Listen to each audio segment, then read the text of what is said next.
আপোনালোকে ভাবি আছে চাগে তাৰ ৰংবিলাক লৈ কি কৰি আছে তেন্তে ৰ'ব মই কৈ আছোঁ আপোনালোকে কি কৰিব লাগে এয়া ৰৈ যোৱা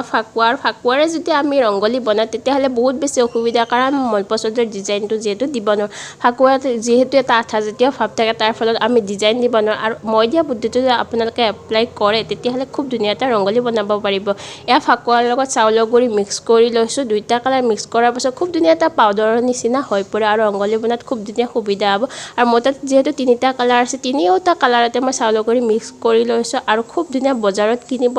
পৰা সেই কালাৰটো নিচিনা হৈ পৰিছে আৰু সম্পূৰ্ণ আঠা ভাৱ যাবৰ বাবে এয়া মই ৰ'দত দি দিছোঁ যাতে সম্পূৰ্ণভাৱে ইয়াৰ আঠা ভাৱটো গুচি যায় এয়া চালনী এখনৰ সহায়ত ধুনীয়াকৈ চালি দিছোঁ দেখিছেনে কষ্ট কৰিব লগা হোৱা নাই খুব ধুনীয়াকৈ সৰিছে আৰু যদি ইয়াতে মই ফাকুৱা দিলোঁ হয় তেনেহ'লে গোটেই চালনীখনতে লাগি ধৰিলে আৰু মানে বনাবলৈ বহুত বেছি অসুবিধা হয় আৰু এনেদৰে আপোনালোকে খুব ধুনীয়া এটা ৰংগলী বনাব পাৰে এই বুদ্ধিটো এপ্লাই কৰি তেন্তে আজিলৈ আহিছোঁ দে বাই বাই